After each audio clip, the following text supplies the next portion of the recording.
Gazette প্রকাশের সময়সীমা নির্ধারণ।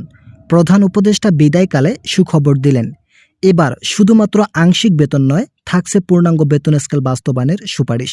বিস্তারিত আলোচনা করার শুরুতে আপনারা অবশ্যই চ্যানেলটি সাবস্ক্রাইব করুন।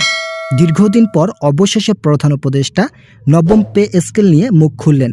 গত 6 ফেব্রুয়ারির পর সরকারি চাকরিজীবীদের মাঝে নবম পে স্কেল নিয়ে হতাশাজনক পরিস্থিতি তৈরি হয়েছিল।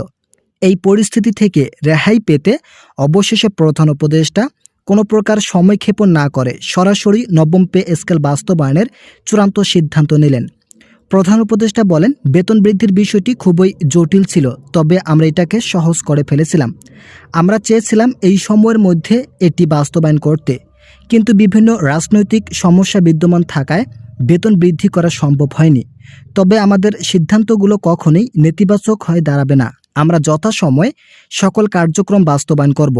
যদিও আগামীকাল নির্বাচন অনুষ্ঠিত হতে যাচ্ছে, তবে সকল কার্যক্রম শেষ করতে প্রায় 18 ফেব্রুয়ারি পর্যন্ত আমরা ক্ষমতায় থাকব।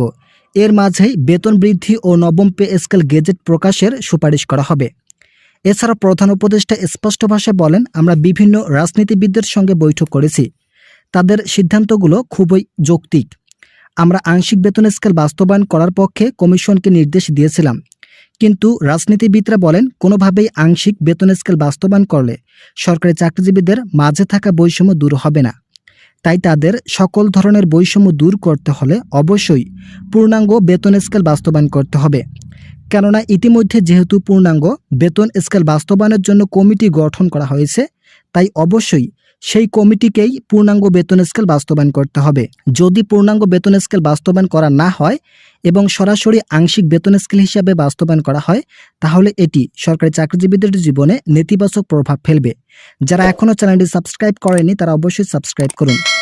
এছাড়াও রাজনীতিবিদরা স্পষ্ট ভাষায় বলেন, এবার বেতন স্কেলের গেজেট প্রকাশ হয়ে গেলে সেটা আগামী 5 বছর পর্যন্ত বহাল থাকবে। তাই এখন যদি শুধুমাত্র আংশিক বেতন স্কেল বাস্তবায়ন করা হয়, তাহলে সেটি আগামী 5 বছর পর্যন্ত বহাল থাকার সম্ভাবনা অধিক পরিমাণ। তাই এতে করে যারা নিম্ন গ্রেডের কর্মচারী আছেন তাদের অর্থনৈতিক অবস্থা খুব একটা অগ্রসর হবে না।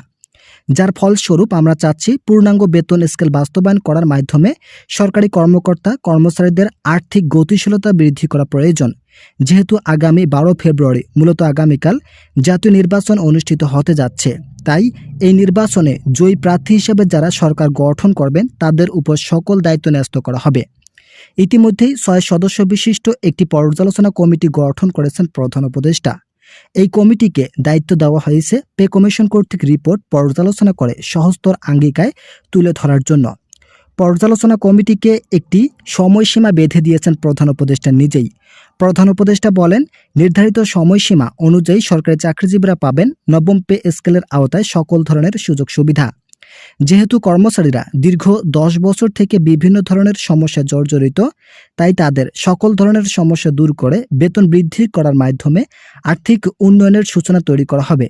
একই সঙ্গে প্রধান উপদেষ্টা বলেন, বেতন বৃদ্ধি করার জন্য আমরা কয়েক ধাপে কমিটি গঠন করেছিলাম।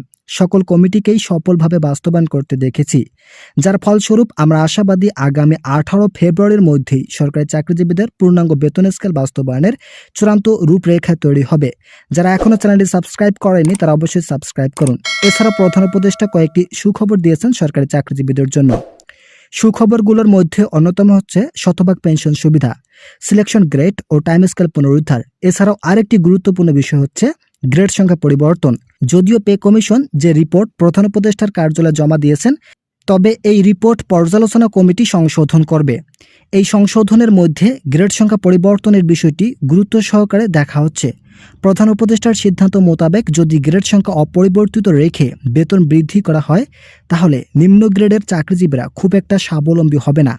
তাদের অর্থনৈতিক দিকগুলো ফুটিয়ে তোলার জন্য সর্বশেষ গ্রেড সংখ্যা 16টি পর্যন্ত রাখার মতামত আসে। এই বিষয়টির জন্য পর্যালোচনা কমিটিকে প্রধান উপদেষ্টা নিজেই তাগিদ দিয়েছেন। তবে প্রধান উপদেষ্টা বলেন, আমরা কোনোভাবে বেতন বৃদ্ধির বিষয়টিকে এড়িয়ে চলতে পারি না।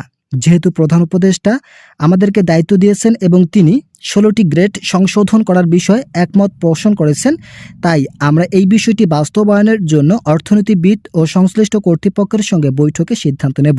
সবার মতামত যদি একই থাকে তাহলে অবশ্যই সেটা বাস্তবায়ন করা হবে। আমরা চাই সরকারি কর্মচারীরা অর্থনৈতিকভাবে শক্তিশালী হোক, তাই প্রধান উপদেষ্টার নির্দেশক্রমে সকল দিক নির্দেশনা বাস্তবায়ন করার জন্য যথেষ্ট চেষ্টা চালাবো।